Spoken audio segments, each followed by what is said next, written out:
Good morning and welcome to City News. You are lucky enough to join us today for the commemoration of an event that occurred over 2,000 years ago. We have a rare interview for you today with someone who was an eyewitness to these monumental events. So please sit back, relax and get ready to enjoy, and we'll be back shortly. Welcome back. We have our special guest with us now. So please introduce yourself to our audience. And like I mentioned, you were an eyewitness to these events over 2,000 years ago. So please just tell us about that. Well, thank you for having me. My name is Peter, Simon Peter. I was, still am, a disciple of Jesus Christ. I walked with him for 3.5 wonderful years. Those were wonderful times.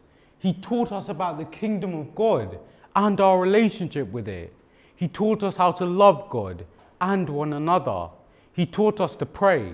He was always praying. I saw unbelievable sights. Moses and Elijah, they appeared to him. One time he prayed so hard, he was sweating blood. And then there were the miracles.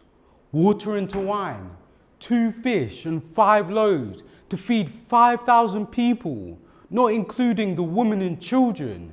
Healings, demoniacs set free. The dead, they were raised back to life. I even walked on water for a bit, once, and I experienced it all with him. And oh, how the people loved him. My proudest moment with him was when he asked me, "Who do men say that I am?"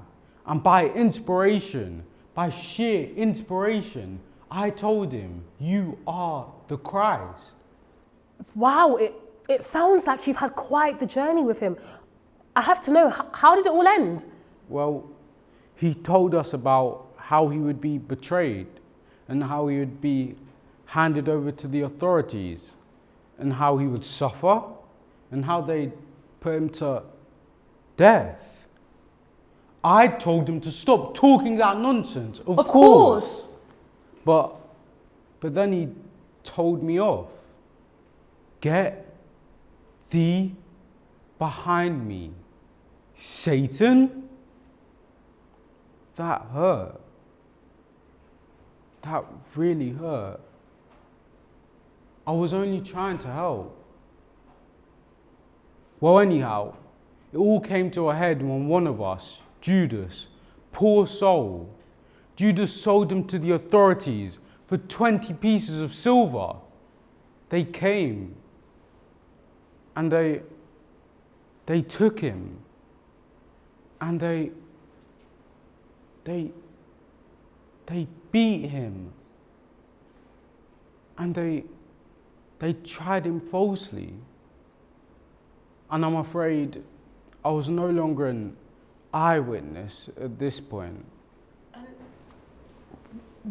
What do you mean by that? Well, I ran. No other way to say it. I was scared they'd get me too. Oh, I am so sorry to cut you off. My producers are telling me that a very important figure is coming around the corner.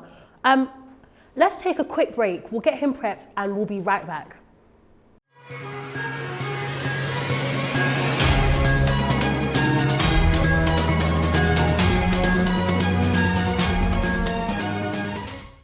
Welcome back. We have our unexpected guest with us now, and he is ready to be interviewed.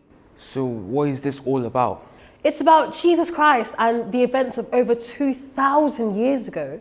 My producers tell me that you have a story to tell. So please just tell us about yourself and how the events affected you. Well, my name is Barabbas.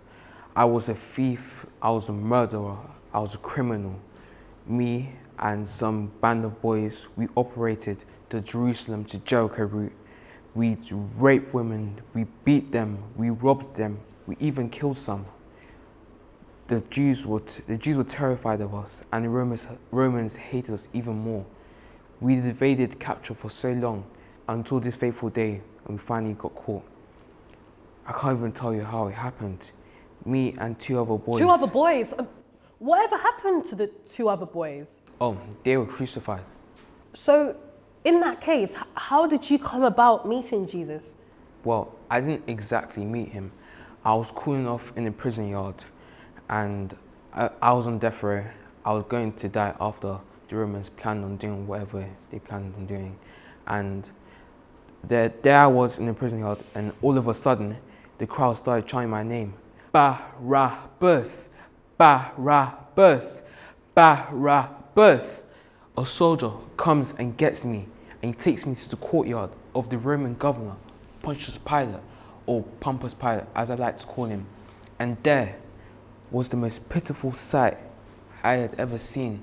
A man beaten and stripped to a pulp, his skin flayed by whips, his eyes swollen shut by the blows landed on him. What? Was this Jesus?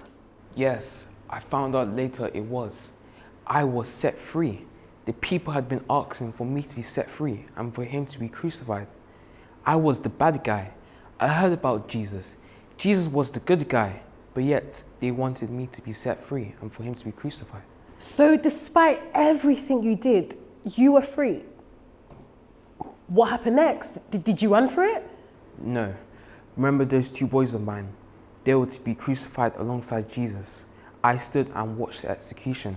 My boy, my right-hand man, he was to be crucified on his right hand as it turns.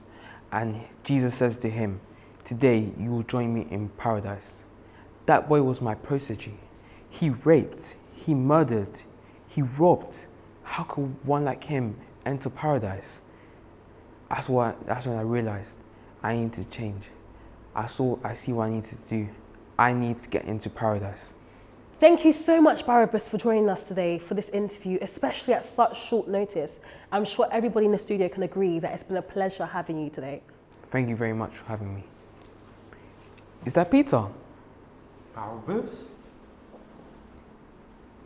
Wow, what an interview. I'm sure all of you can agree that we definitely got more than we bargained for, but I hope you agree with me that it was definitely worth it. Thank you so much for tuning in this Easter. My name is Salome, and this is City News.